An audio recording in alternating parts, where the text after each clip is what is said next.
Hello मित्रों, कैसे हैं आप। एग्ज़ाम पॉइंट में आपका बहुत बहुत स्वागत है। तो रोज़ की तरह चलिए लगाते हैं आज कुछ महत्वपूर्ण प्रश्न। बताइए मित्रों, साबरमती आश्रम की स्थापना कब और किसने की थी। साबरमती आश्रम की स्थापना कब और किसने की थी। तो साबरमती आश्रम की स्थापना 1915 में। कब? 1915 में। किसके द्वारा? महात्मा गांधी जी के द्वारा। किसके मित्रों? महात्मा गांधी जी के द्वारा स्थापित हुई थी। फिर समझिए, साबरमती आश्रम की स्थापना कब और किसने की। तो कब की थी? 1915 में। किसने की थी? महात्मा गांधी जी ने। क्लियर। चलिए नेक्स्ट बताइए, जौनपुर नगर किसकी स्मृति में स्थापित किया गया था। बताएं क्या आंसर हो जाएगा इसका।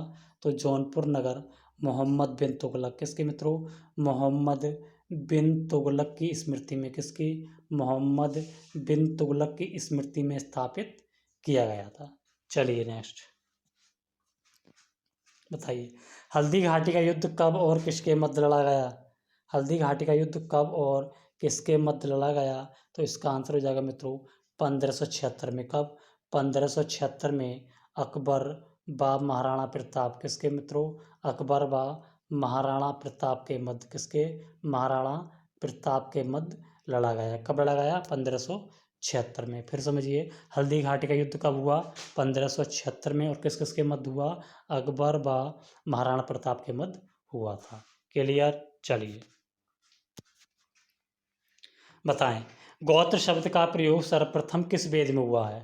गोत्र शब्द का प्रयोग सर्वप्रथम किस वेद में हुआ है। तो इसका आंसर हो जाएगा मित्रों, गोत्र शब्द का प्रयोग सर्वप्रथम ऋग्वेद में हुआ है। कहाँ हुआ है? ऋग्वेद में हुआ है। और ये भी जान लीजिए, ऋग्वेद में गोत्र शब्द का प्रयोग कितनी बार हुआ है? 170 बार। कितना हुआ है मित्रों? 170 बार हुआ है। तो गोत्र शब्द का प्रयोग किस वेद में हुआ है? सर्वप्रथम ऋग्वेद में हुआ है। कितनी बार हुआ है? 170 बार। चलिए नेक्स्ट बताएं, मानव द्वारा सर्वप्रथम किस धातु का प्रयोग किया गया था। क्या आंसर हो जाएगा? सर्वप्रथम मानव द्वारा किस धातु का प्रयोग किया गया था। तो इसका आंसर हो जाएगा तांबा। सर्वप्रथम मानव द्वारा तांबा धातु का प्रयोग किया गया था। चलिए,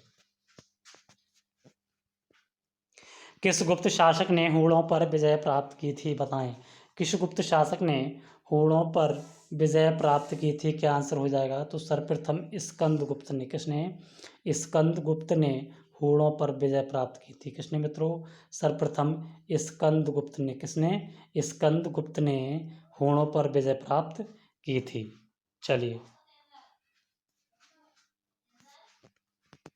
भारत का नेपोलियन किसे कहा जाता है। बताइए, भारत का नेपोलियन किसे कहा जाता है। क्या आंसर हो जाएगा?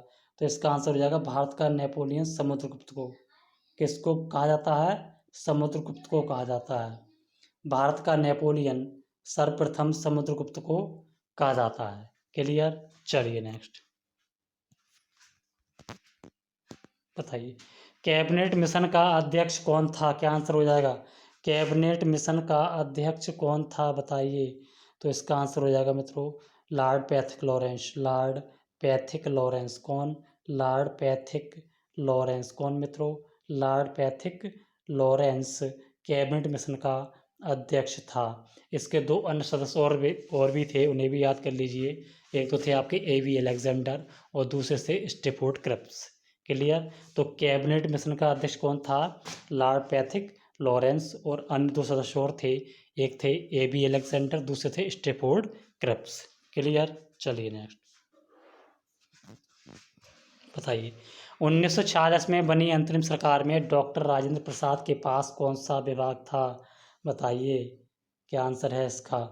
1946 में बनी अंतरिम सरकार में डॉक्टर राजेंद्र प्रसाद के पास कौन सा विभाग था। तो इनके पास विभाग था मित्रों कृषि एवं खाद। कृषि एवं खाद विभाग कौन सा था? कृषि एवं खाद विभाग मंत्री थे। ठीक है। क्लियर। चलिए नेक्स्ट, भारत के विभाजन के समय भारतीय राष्ट्रीय कांग्रेस के अध्यक्ष कौन थे। बताएं क्या आंसर हो जाएगा। भारत के विभाजन के समय भारतीय राष्ट्रीय कांग्रेस के अध्यक्ष कौन थे। तो इन्हें याद कर लीजिए, JB कृपलानी। कौन थे मित्रों? JB कृपलानी। कौन थे मित्रों? भारत के विभाजन के समय भारतीय राष्ट्रीय कांग्रेस के अध्यक्ष कौन थे? JB कृपलानी। क्लियर। चलिए नेक्स्ट बताएं, चंपारण आंदोलन कब और किसके द्वारा प्रारंभ किया गया था? क्या आंसर हो जाएगा? चंपारण आंदोलन कब और किसके द्वारा प्रारंभ किया गया था? तो समझिए, चंपारण आंदोलन कब? 1917 में। कब? 1917 में। किसके द्वारा मित्रों? महात्मा गांधी जी के द्वारा। किसके? महात्मा गांधी जी के द्वारा प्रारंभ किया गया था। तो चंपारण आंदोलन कब प्रारंभ किया गया था? 1917 में। किसके द्वारा? महात्मा गांधी जी के द्वारा। क्लियर। चलिए,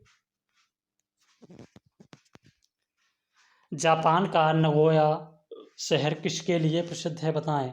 जापान का नगोया शहर किसके लिए प्रसिद्ध है? बताएं। क्या आंसर हो जाएगा?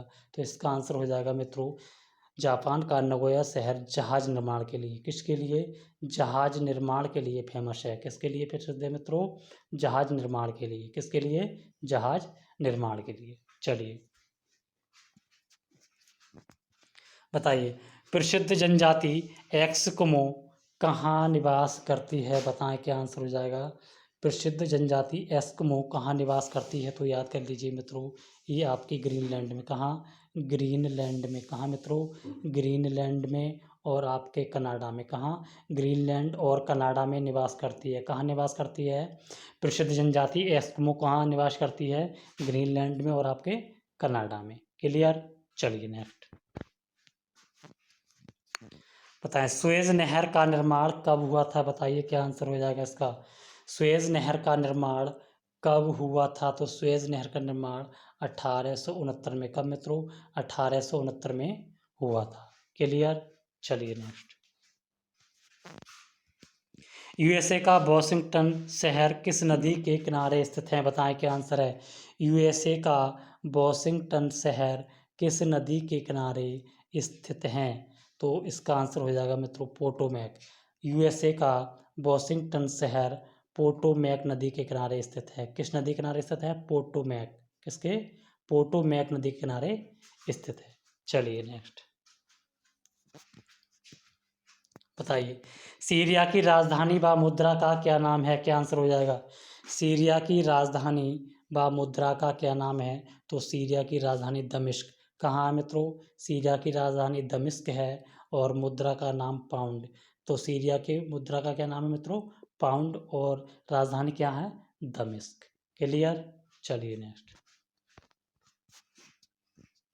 बताइए, भारत की किस देश के साथ सर्वाधिक कम लंबी सीमा लगती है? भारत के साथ ऐसा कौन सा पड़ोसी देश है जिसके साथ उसकी सबसे कम सीमा लगती है? तो इसका आंसर हो जाएगा मित्रों अफगानिस्तान। भारत अफगानिस्तान के साथ सर्वाधिक कम लंबी सीमा बनाता है। कितनी बनाता है? लगभग 106 किलोमीटर। कितनी बनाता है? लगभग 106 किलोमीटर की सीमा बनाता है। चलिए नेक्स्ट बताइए, सतपुड़ा की पहाड़ियाँ किस राज्य में स्थित हैं? बताइए मित्रों, सतपुड़ा की पहाड़ियाँ किस राज्य में स्थित हैं? तो इसका आंसर हो जाएगा मित्रों सतपुड़ा की पहाड़ियाँ एमपी राज्य में। किसमें? मध्य प्रदेश राज्य में स्थित हैं। क्लियर। चलिए नेक्स्ट, ब्रह्मपुत्र नदी को तिब्बत में किस नाम से जाना जाता है? बताइए। ब्रह्मपुत्र नदी को तिब्बत में किस नाम से जाना जाता है? बताइए। क्या आंसर हो जाएगा? तो मित्रों ब्रह्मपुत्र नदी को तिब्बत में सांगपो। किस नाम से? सांगपो नाम से जाना जाता है। किस नाम से जाना जाता है? सांगपो नाम से जाना जाता है। ब्रह्मपुत्र नदी को तिब्बत में किस नाम से जाना जाता है? सांगपो नाम से। चलिए नेक्स्ट बताइए, दक्षिण पूर्व मध्य रेलवे का मुख्यालय कहाँ स्थित है? दक्षिण पूर्व रेलवे का मुख्यालय कहाँ स्थित है? तो इसका आंसर हो जाएगा मित्रों दक्षिण पूर्व रेलवे का मुख्यालय कोलकाता। कहाँ स्थित है? कोलकाता में। कहाँ स्थित है मित्रों? कोलकाता में। क्लियर। तो दक्षिण पूर्व रेलवे का मुख्यालय कहाँ है? कोलकाता में। चलिए नेक्स्ट बताइए, भारत में नियमित जनगणना कब से प्रारंभ हुई थी? बताइए। क्या आंसर हो जाएगा? भारत में नियमित जनगणना कब से प्रारंभ हुई थी? तो याद कर लीजिए इसे। भारत में नियमित जनगणना 1881 से। कब? 1881 से। किसके समय से? लॉर्ड रिपन के समय से। भारत में नियमित जनगणना 1881 से लॉर्ड रिपन के समय। किसके समय से? लॉर्ड रिपन के समय से प्रारंभ हुई थी। क्लियर। हाँ, एक क्वेश्चन और बनता है कि सर्वप्रथम किसके समय से या कब से प्रारंभ हुई है, तो ये भी याद कर लीजिए। सर्वप्रथम भारत में जनगणना 1871 में, कब? 1871 में लॉर्ड मेयो किसके समय? लॉर्ड मेयो के समय प्रारंभ हुई थी। और नियमित रूप से पूछा जाए तो 1881 में किस समय से? लॉर्ड रिपन के समय से। क्लियर। चलिए नेक्स्ट बताइए, उकाई परियोजना किस नदी पर और किस राज्य में स्थित है? उकाई परियोजना किस राज्य में और किस नदी पर स्थित है? तो इसका आंसर हो जाएगा मित्रों, उकाई परियोजना ताप्ती नदी पर। किस पर? ताप्ती नदी पर स्थित है। और ये गुजरात में, कहाँ मित्रों? गुजरात में है। उकाई परियोजना कहाँ मित्रों? गुजरात प्रदेश में है। ठीक है। और किस नदी पर है? ताप्ती नदी पर। क्लियर। फिर समझिए, उकाई परियोजना किस नदी पर है? ताप्ती नदी पर है। और किस राज्य में है? गुजरात में। क्लियर। चलिए नेक्स्ट बताइए, घाना पक्षी विहार किस राज्य में स्थित है? बताएं क्या आंसर हो जाएगा। घाना पक्षी विहार किस राज्य में स्थित है? तो इसका आंसर हो जाएगा घाना पक्षी विहार राजस्थान में। कहाँ? राजस्थान राज्य में स्थित है। क्लियर। चलिए बताइए, मध्य प्रदेश का जबलपुर शहर किस नदी किनारे स्थित है? बताइए क्या आंसर हो जाएगा। मध्य प्रदेश का जबलपुर शहर किस नदी के किनारे स्थित है? तो इसका आंसर हो जाएगा मित्रों नर्मदा। क्या हो जाएगा? नर्मदा। तो मध्य प्रदेश का जबलपुर शहर किस नदी किनारे स्थित है? तो नर्मदा नदी के। क्लियर। चलिए बताइए, मानव विकास सूचकांक HDI का प्रतिपादन किसने किया था? बताएं क्या आंसर हो जाएगा। मानव विकास सूचकांक HDI का प्रतिपादन किसने किया था? तो याद कर लीजिए, महबूब उल हक। किसने मित्रों? महबूब उल हक ने। किसने? महबूब उल हक ने। ये एक पाकिस्तानी अर्थशास्त्री थे। इन्होंने HDI का प्रतिपादन किया था। क्लियर। चलिए नेक्स्ट बताइए, भारत में गरीबी हटाओ का नारा किस पंचवर्षीय योजना के अंतर्गत दिया गया था? क्या आंसर हो जाएगा बताएं। भारत में गरीबी हटाओ का नारा किस पंचवर्षीय योजना के अंतर्गत दिया गया था? तो याद कर लीजिए मित्रों, गरीबी हटाओ का नारा भारत में पंचवर्षीय, कौन सी?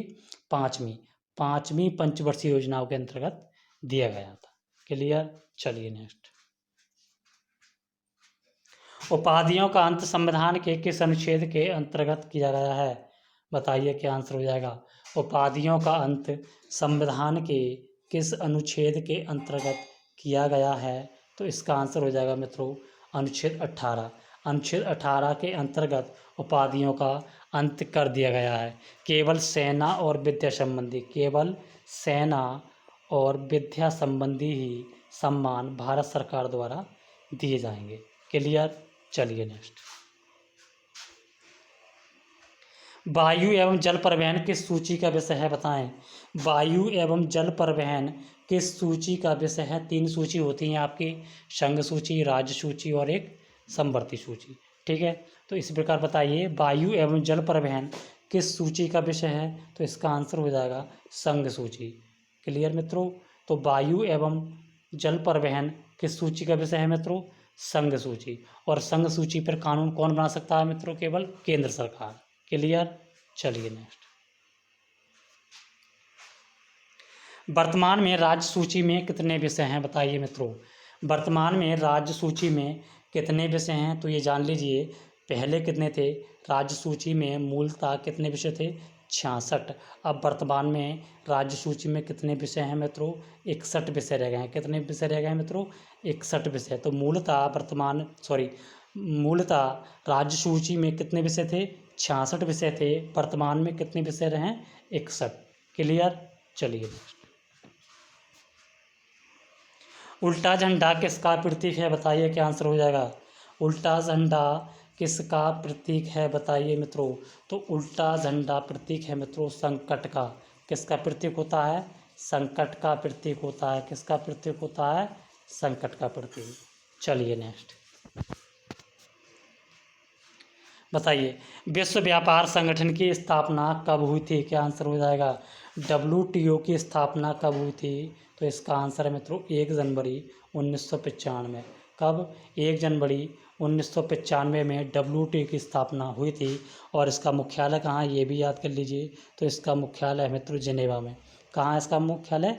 जिनेवा में है। क्लियर। तो WTO की स्थापना कब हुई थी? 1 जनवरी 1995 में। और इसका मुख्यालय कहाँ है? जिनेवा। क्लियर। चलिए बताइए विश्व युवा दिवस कब मनाया जाता है? क्या आंसर हो जाएगा इसका? विश्व युवा दिवस कब मनाया जाता है मित्रों? बताइए क्या आंसर है? तो इसका आंसर हो जाएगा मित्रों 12 अगस्त। विश्व युवा दिवस प्रत्येक वर्ष 12 अगस्त को मनाया जाता है। तो विश्व युवा दिवस कब मनाया जाता है मित्रों? प्रत्येक वर्ष 12 अगस्त को। क्लियर। चलिए बताइए सर्वप्रथम किस व्यक्ति को मरणोपरांत भारत रत्न से सम्मानित किया गया था? बताइए क्या आंसर हो जाएगा? उस व्यक्ति का नाम बताइए जिसको सर्वप्रथम मरणोपरांत भारत रत्न से सर्वप्रथम सम्मानित किया गया था। बताइए मित्रों क्या आंसर हो जाएगा? तो उनका नाम है मित्रों लाल बहादुर शास्त्री। लाल बहादुर शास्त्री को मित्रों मरणोपरांत कैसे? मरणोपरांत भारत रत्न से सम्मानित किया गया था। क्लियर। चलिए नेक्स्ट बताइए गीत गोविंद पुस्तक किसके द्वारा रचित है? बताइए क्या आंसर हो जाएगा? गीत गोविंद पुस्तक किसके द्वारा रचित है? तो इसका आंसर हो जाएगा मित्रों जयदेव। किसके द्वारा? जयदेव के द्वारा। गीत गोविंद पुस्तक जयदेव के द्वारा रचित है। चलिए नेक्स्ट बताइए दीनबंधु के उपनाम से किसे जाना जाता है? बताइए क्या आंसर हो जाएगा? दीनबंधु के उपनाम से किसको जाना जाता है या किसे जाना जाता है? बताइए। तो इसका आंसर हो जाएगा मित्रों CF एंड्रूज। CF एंड्रूज को किसको? CF एंड्रूज किसको मित्रों? CF एंड्रूज को दीनबंधु के नाम से दीनबंधु के उपनाम से किसे? दीनबंधु के उपनाम से जाना जाता है। क्लियर। चलिए नेक्स्ट बस मित्रों इतने ही क्वेश्चन थे। वीडियो आपको पसंद आई है तो चैनल को सब्सक्राइब करें, वीडियो को लाइक करें और शेयर भी करें। धन्यवाद।